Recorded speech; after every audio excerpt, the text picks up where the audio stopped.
Hello students, I am Dr. S.P. Singh, Associate Professor in the Department of English, Government College, Viratnagar. Today, this video lecture, is meant for BA Part 2 English Literature students. We know that there are so many romantics prescribed in your syllabus, and we would like to discuss today Wordsworth.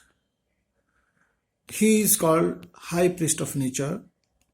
Nature and human life are indissolubly, which cannot be separated, interrelated in the poetry of Wordsworth, and we have to elaborate this statement. William Wordsworth is an important romantic poet, as back to nature became a slogan for all the romantic poets. He has based most of his verse on nature theme. Wordsworth's passion for nature is well known. In his poetry, Wordsworth shows how human beings fit into the midst of the interplaying forces of nature. In his poem, 3 years she grew in sun and shower, Lucy is taken up into the life of nature and incorporated with it. Wordsworth believed that there is close relationship between nature and man, with nature having the power of sustaining human beings through sorrow and happiness.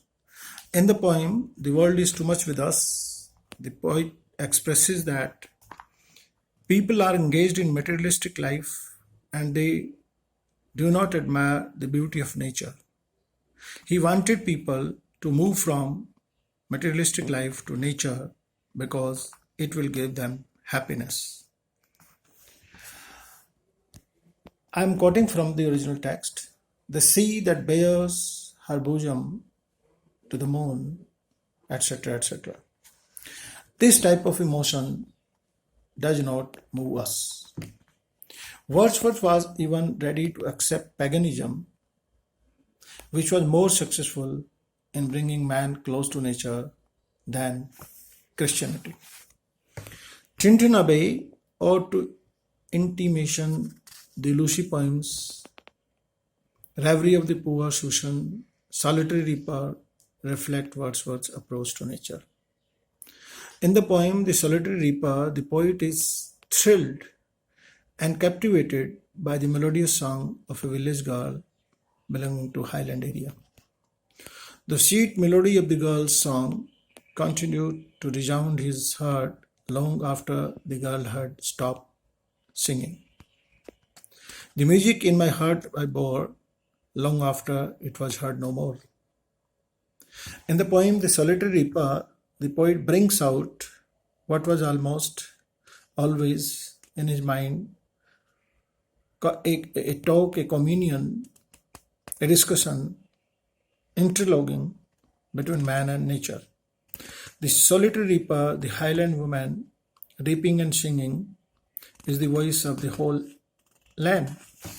And this comes out in the same way in the voice of the cuckoo bird, a voice so thrilling, being the voice of the springtime in this world, which seems to be proof against the charm of spring.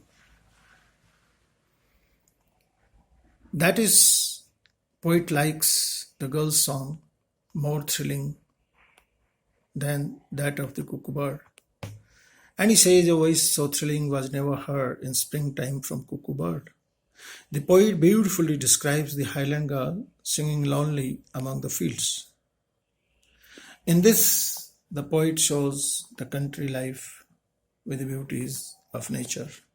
In Tintin Abbey, he describes the sounding cataract haunted me like a passion, the tall rock, the mountain, and the deep and the gloomy wood.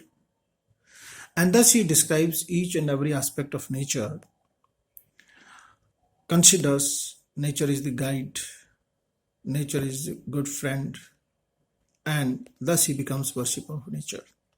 The calm and dead, the still water lay upon my mind, even with the weight of pleasure and the sky, never before so beautiful, sank down into my heart and held me like a dream. Thus, Wordsworth is a great poet of nature. The functioning of this interlocked, interwoven mind and nature of this world is for Wordsworth the highest theme of poetry. He is the most he in his most of his poems successfully shows the bond between man and nature. Thank you, students. Further, you can elaborate this theme by quoting from various poems. Thank you once again.